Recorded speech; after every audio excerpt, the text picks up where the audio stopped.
que é em cima de uma dívida cuja base já é gigantesca, incidindo uma taxa de juro maior e multiplicando. Então, nós podemos ver que a velocidade, o monto geral do crescimento da dívida interna, que está em 3 trilhões e 600 bilhões de reais, tende a crescer muitíssimo esse ano. E vai consumir aquele dado que vocês podem pegar na Auditoria Cidadã da Dívida. Todo mundo já acessou aquele site? Auditoria Cidadã da Dívida? Levanta o braço aqui quem não assiste, quem acessou aquele site. Aquele site lá é muito importante, porque vocês veem, aquela pizza que está lá vai mostrando para onde é destinado. Auditoria Cidadã da Dívida. Tarefa de casa. Hoje à noite, antes de dormir, tu tem que acessar. Vai lá para tu ver onde vai o gasto da arrecadação do Brasil. Vocês vão ver que, em 2014, o país gastou quase 45% de toda a sua arrecadação fiscal no gasto financeiro do Estado brasileiro. Então, aqui entra o terceiro ponto, para mim entrar depois no quarto.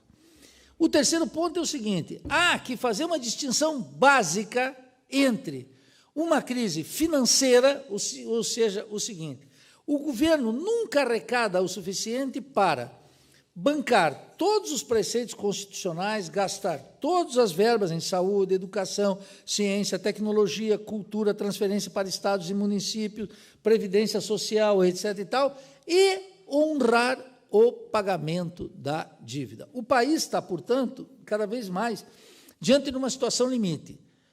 Eu digo, pagar ou não pagar a dívida. Se é pagar a dívida, o governo já decidiu como tem que ser feito, aprofundando o que ele chama de ajuste fiscal. O governo já decidiu. Não cobra a dívida dos devedores, eleva a taxa de juros, corta gastos para arrecadar mais e tornar sustentável o pagamento da dívida financeira a partir de um esforço de natureza fiscal. Ou seja, corta gastos sistematicamente de investimento, infraestrutura, custeio do Estado, por um lado, não é?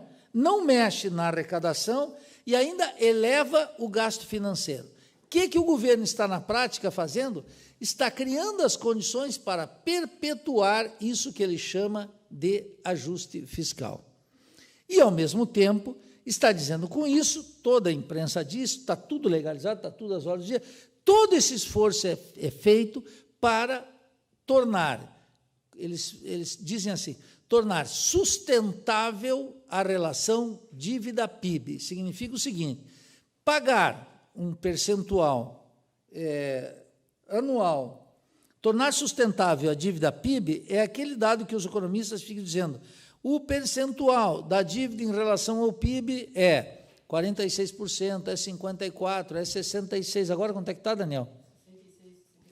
66%, 64% é sustentável. E eles dizem, veja, lá os Estados Unidos é mais de 100%, lá no Japão é quase 200%, e aqui nós ainda estamos em 64%. 64%, 65% é sustentável. Esse é o argumento do governo. E é o governo dos economistas também da oposição. De todos eles, o dado significativo para eles é o percentual da dívida em relação ao PIB, que é um número e um índice que diz absolutamente nada. Porque o fundamental é ver, do conjunto da arrecadação, quanto é que o governo imobiliza para o gasto financeiro. Quer dizer, todo o esforço fiscal do governo está destinado a garantir a transferência de riqueza produzida socialmente por todo o país, esse esforço fiscal para os rentistas. Quem são esses rentistas? Esses rentistas são, essencialmente, os donos da dívida pública interna. A dívida pública interna, do seu monto geral. Quer dizer, é o que nós temos chamado o seguinte, se configurou no Brasil uma república rentista. Por que essa república rentista é tal? É tal porque, na sessão anterior, nós mostramos como a participação na indústria foi diminuindo desde 94. Em compensação, o ganho de comerciantes, de industriais, de latifundiários, de mineradores, de bancos, de corretoras, passou de fundos de pensão, e de uma parte minúscula da população que compra títulos do Tesouro Direto, passou a ser a especulação com a dívida pública. Aí uma armadilha fundamental que a gente tem que discutir aqui. Qual é a armadilha? A ideia fundamental, a gente sabe, desde da economia política inglesa, que riqueza se cria a partir de produção de mercadorias, a partir da indústria manufatureira. O principal índice que qualquer economista observa é como é que vai a indústria. Eu dei rapidamente umas pinceladas na sessão anterior, mostrando como, se um PIB cresce, a primeira coisa que um sindicalista antenado, tem que perguntar é como esse PIB cresce. Se esse PIB cresce, como cresce no Brasil, a partir do latifúndio, da agroindústria, por exemplo, como eles gostam de falar, não é uma boa fonte de riqueza. Se esse PIB cresce pelaquilo que a contabilidade chama serviços, é uma péssima notícia. Aí estão os bancos, corretoras, etc. A boa notícia pode ser quando o PIB cresce baseado na indústria e na produção de mercadorias. E, sobretudo, na produção de mercadorias e na produção de máquinas e equipamentos. Esse setor já desapareceu no Brasil. O Brasil paga uma enormidade de recursos para comprar máquinas e equipamentos lá fora e, sobretudo, para alugar máquinas e equipamentos lá fora. Então, um PIB que cresce na base da produção agrícola, exportação mineral, etc., é um atraso gigantesco na produção de riqueza industrial. A produtividade do trabalho tem que crescer no setor industrial. E, a despeito de toda essa ideia de globalização e de financiarização que está por aí, vocês podem observar, no caso de dois países especiais, no caso de três, da China, é escandalosamente isso, mas no caso dos Estados Unidos e da Alemanha, vocês vão ver que a produção manufatureira segue crescendo nesses países com significativa força. Esses países não abandonam a indústria. Esses países seguem crescendo em cima de um setor produtivo. A gente sabe, desde a economia política do século XVIII, que o conceito fundamental é de trabalho produtivo, aquele trabalho que, colocado em ação com os meios de produção, produz mercadorias, gera riqueza, gera máquinas e equipamentos e gera aumento sistemático de produtividade do trabalho. E é isso que está estancado no Brasil. Na medida em que esses setores vão diminuindo, quer dizer, que a burguesia industrial vai diminuindo no Brasil, eles encontraram uma forma extraordinária de ter vida longa. Todos esses setores foram gradualmente se transformando em rentistas. É isso que dá o sustento para o que a gente está chamando aqui a república rentista. Esse rentismo não é exclusivamente dos banqueiros, ainda que eles levem a fatia do leão. Não é das corretoras, ainda que eles levem a segunda maior fatia daquela pizza. Ela é de todas as frações de classe que, através de mecanismos fictícios de valorização, acumulam riqueza.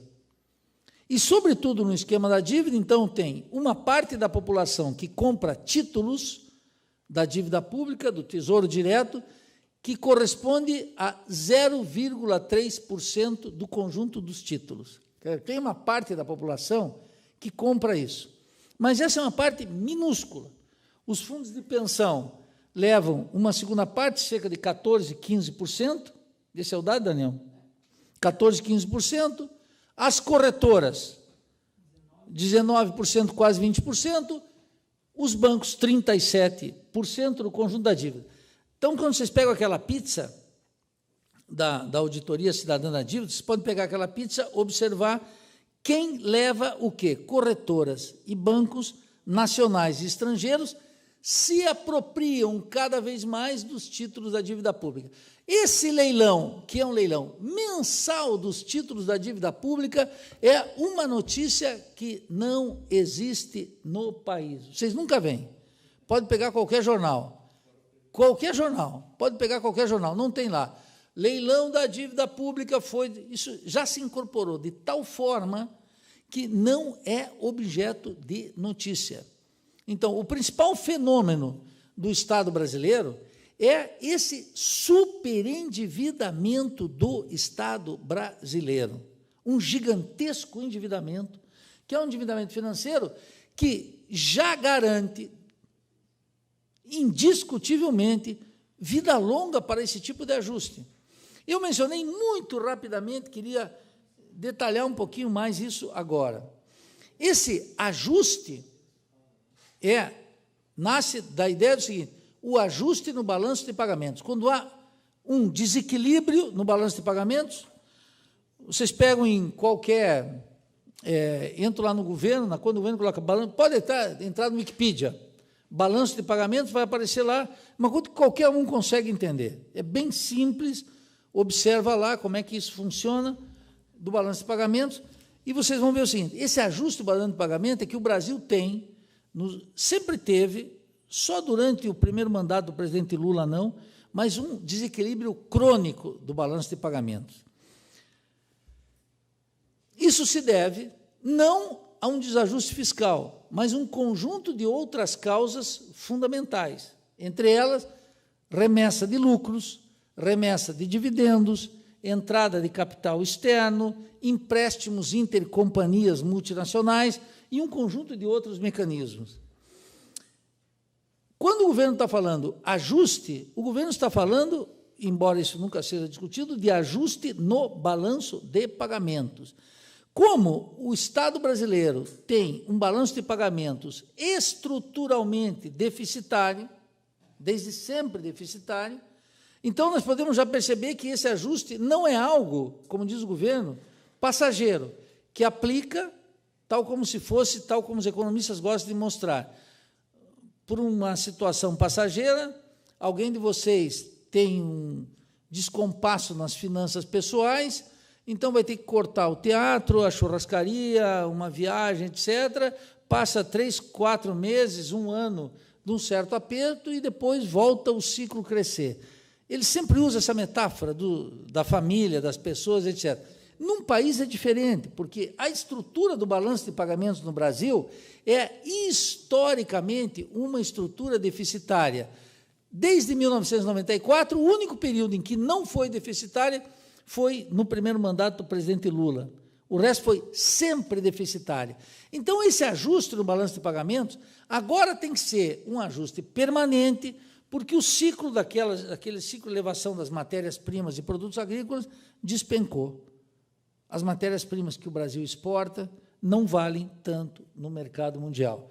De tal maneira que os superávites comerciais não são exuberantes como foram no passado, de tal maneira que o desequilíbrio no balanço de pagamentos se transforma em algo cada vez mais estrutural e só tem 2 formas de equilibrá-lo: trazendo o capital externo para aqui dentro e, o outro lado, o que eles dizem, apertando o cinto. As formas de trazer o capital externo para cá implicam cada vez mais, está cada vez mais evidente, que diante das portas que vão se fechando para o governo está cada vez mais cedendo para novos processos de privatização.